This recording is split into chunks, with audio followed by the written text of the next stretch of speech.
Hello বন্ধুরা, তো দেখুন আজকে আমি আবারও একটা নতুন রেসিপি নিয়ে চলে এসেছি।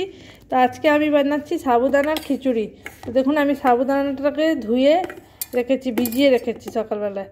আর এদিকে নিয়েছি বাদাম, এদিকে অল্প একটু টমেটো কুচি, আদা কুচি আর কাঁচা লঙ্কা কুচি।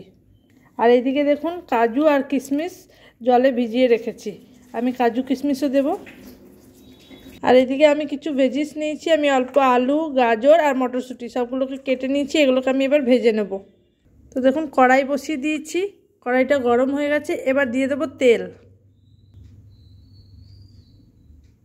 2 থেকে 3 চামচ তেল দেব। এবার আমি যে বাদামটা নিয়েছিলাম এই বাদামটা ভেজে তুলে নেব। তো দেখুন তেলটা গরম হয়ে গেছে, বাদামটা দিয়ে দেবো, তুলে নিচ্ছি। অল্প একটু জিরে ফোড়ন দিয়ে দেবো, অল্প একটু শুকনো লঙ্কা ফোড়ন, ভেজিসগুলো কেটেছিলাম দিয়ে দেবো। এই ভেজিসগুলো ভাজার সময় আমি কাজু আর কিশমিশটা যেটা ভিজিয়ে রেখেছিলাম সেটা এই সময় দিয়ে দেবো, একটু ভাজা ভাজা হয়ে যাবে।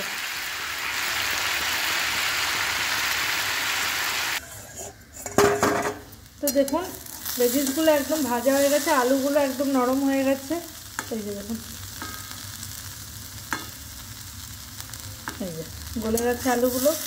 এবার আমি আগে থেকে যে সাবুদানাটা ভিজিয়ে রেখেছিলাম এটা এই সময় দিয়ে দেবো।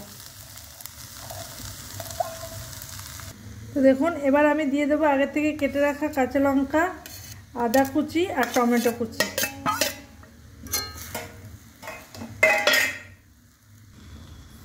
এই সময় দিয়ে দেবো পরিমাণ মতন নুন, আমি এটা রক সল্ট ইউজ করছি। তো দেখুন আমার রেডি হয়ে গেছে সাবুদানার খিচুড়ি। এবার উপর থেকে অল্প একটু ধনেপাতা দিয়ে দেবো, একদম ফাইনাল রেডি। কেমন লাগলো রেসিপিটা অবশ্যই কমেন্ট করে জানাবেন। আর একাদশীতে আপনারা এরকম করে বানিয়ে খেতে পারেন, ভালোই লাগে খুব সাবু খিচুড়িটা খেতে। আর উপর থেকে বাদামগুলো দিয়ে দেবো। তো দেখুন ফাইনাল লুক একদম রেডি হয়ে গেছে, গরম গরম ধোঁয়া উঠছে। তো রেসিপিটা কেমন লাগলো, যদি ভালো লাগে তো একটা লাইক কমেন্ট করে পাশে থাকবেন, শেয়ার করে দেবেন আমার ভিডিওটাকে।